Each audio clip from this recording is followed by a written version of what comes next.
Piyasalarda çok tehlikeli hareketler yaşadığımız günler içerisindeyiz. Bu tehlikeli hareketler sonucu bankalarda dolar kaçışları yaşanabilir mi? Bu videomuz içerisinde sizlerle birlikte bu konuya değineceğiz sevgili dostlarım. Dikkatle dinlemeniz gereken bir video. Özellikle beni çok iyi bu video içerisinde dinleyip anlamanızı istiyorum. Evet, bankalar arası piyasaya baktığımız zaman bankalar üzerinden neden dolar kaçışları olabilir? Öncelikle bunu bir değinelim sevgili dostlarım. Bakın sevgili dostlarım, piyasaya baktığımız zaman piyasada bir üçlü kur sisteminin oluştuğunu görüyoruz. Bu birincisi bankalar arası bir kur, ikincisi kapalı çarşı arasında bir kur ve şimdi yenisi firmaların kendi özel kurları oluşmaya başlamış durumda. Bunlar bankalar üzerinde ne gibi tehlikeli durumlar yaratabilir?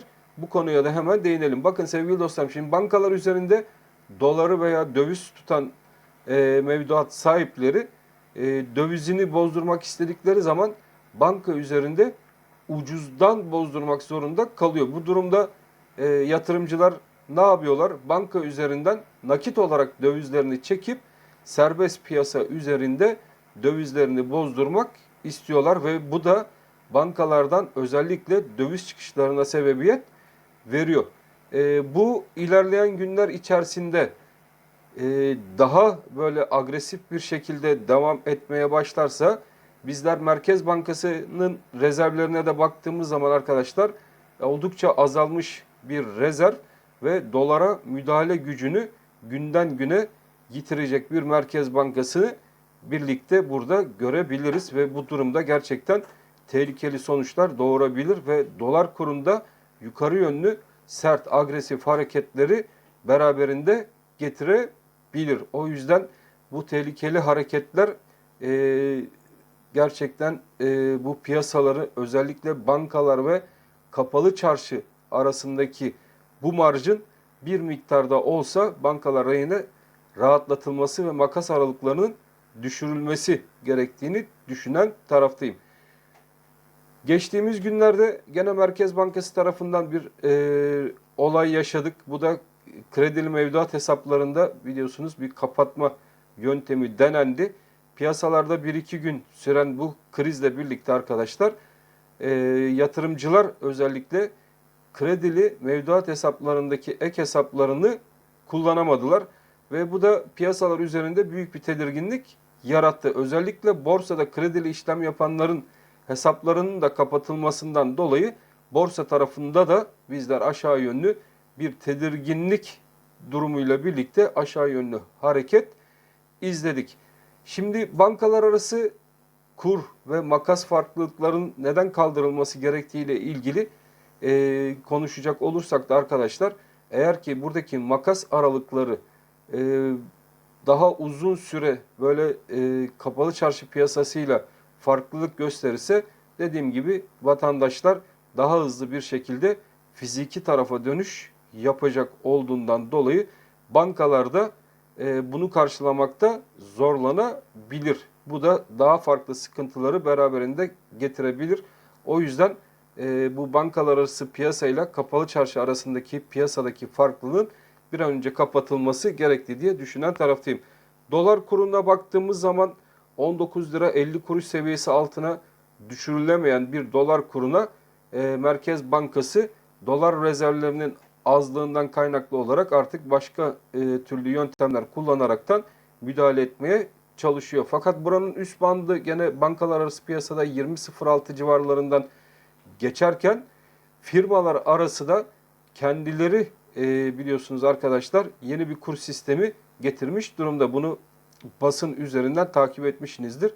Onlar da yeni fiyatlamaları bankalar üzerindeki kur fiyatıyla bu kur fiyatının 1-1,5 lira üzerinde kendi kur fiyatlarını belirlemiş durumdalar. Bu firma ismini buradan belirtmek istemiyorum arkadaşlar. O yüzden genel bir ölçüde bunu geçeceğim. Dolar TL kurunda 19.50'nin önemi ve buranın korunamamasından kaynaklı olarak yakın zamanda bir 20.06, onun üzerinde 22 TL'ler civarına doğru bir hareketliliğin agresif bir şekilde gelişebileceği yönündeki öngörüm mevcut yakın zamanda.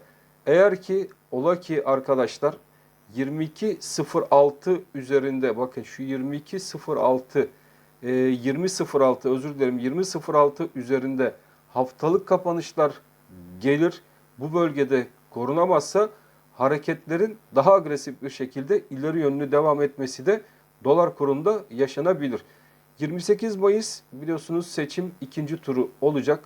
Sayın Kemal Kılıçdaroğlu ile Sayın Cumhurbaşkanımız Recep Tayyip Erdoğan arasındaki artık sonucun yaşanabileceği bir seçim ve bu seçimin galibi gene piyasalarda etkili olacak. Burada Sayın Cumhurbaşkanı Recep Tayyip Erdoğan'ın seçilmesi durumunda Recep Tayyip Bey'in yapmış olduğu politikalarda herhangi bir değişiklik yapmayacağını kendisi belirtmiş durumda. Hatta 8,50 seviyesindeki politika faizini de daha aşağılara çekeceğini kendisi bildirmişti. O yüzden dolar kurundaki hareketlilik Recep Tayyip Erdoğan'ın seçilmesiyle birlikte yukarı yönlü hareketini devam ettirecektir diyebiliriz. Peki Kemal Kılıçdaroğlu seçilirse buradaki politika değişikliğinden kaynaklı olarak neler olabilir? Bir önceki videomda bunu anlatmıştım. Bu videoda da kısa bir şekilde değineyim. Önümüz yaz sezonuyla birlikte turizmin açılması, buradan gelecek arkadaşlar döviz ihtiyacını karşılayacak miktarda bir dolar ve bunun üzerine de bir yatırımcı, yani yabancı yatırımcı çekme pozisyonlarına tekrardan ekonomimizi getirebilir isek borsa tarafında yukarı yönlü hareketlerin gelebileceği, dolar tarafında da 19.50-24 TL civarı arasında bir fiyatlamanın olacağı yönündeki öngörümü belirtmiştim. Şimdi Recep Tayyip Erdoğan'ın kazanması durumunda buradaki hareketlilik 30 TL civarına doğru dolar kurunda yukarı yönlü sert bir şekilde ilerleyebilir. Bakın 30 TL civarına doğru piyasa bunu fiyatlayabilir arkadaşlar. O yüzden dolar kurunda dikkatli olunması gereken bir hafta içerisinde olduğumuzu düşünüyorum. Dolar kuruna bakarken dolar endeksini de birlikte incelemek lazım. Dolar endeksinde de önemli hareketler, yukarı yönlü fiyatlamalar yaşanıyor. Bizler sizlerle birlikte dolar endeksine son videolarımızda baktığımız zaman buradaki hareketliliğin aylık bazda yukarı yönlü hareketi kırdığını izlemiştik. Ve şimdi bu 103 puan seviyesi dolar kurunda gerçekten önemli bir seviye olacak. Dolar endeksinde de önemli bir seviye. Bakalım bu seviye üzerinde tutunmasını beraberinde getirebilecek mi? Eğer ki tutunabilir ise arkadaşlar şuradaki 106 puan seviyesine doğru bu hareketliliğin yukarı yönlü devam etme olasılığı da oldukça yüksek. Dolar endeksinde bir güçlenme sizlerle birlikte görebiliriz. Dolar endeksinde özellikle takip edeceğimiz haber akışları, ekonomi haber akışları arasında Perşembe günü FED tutanakları açıklanacak. Gözümüz burada olacak. Ayrıca FED'in biliyorsunuz arkadaşlar borcu döndürebilmek için komiteye sunmuş olduğu ve burada artık demokratlarla cumhuriyetçiler arasındaki borç tabanını yükseltme yönündeki kavgalar devam ediyor. Buradan henüz bir sonuç çıkmış değil. Eğer ki buradan borç tabanını yükseltme ile ilgili bir sonuç çıkmaz ise de dolar endeksinde birden tekrardan yüzlü seviyelere doğru bir aşağı yönlü hareketlenme de izleyebiliriz.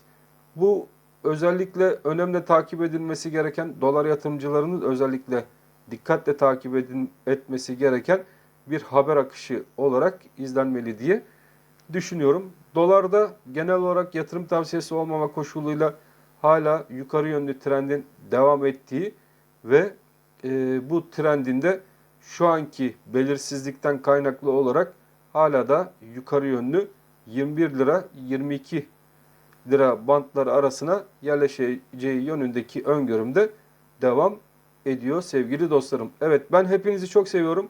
Yeni haftada hepinize bol kazançlar. Hepiniz Allah'a emanet olun. Hoşça kalın sevgili dostlarım.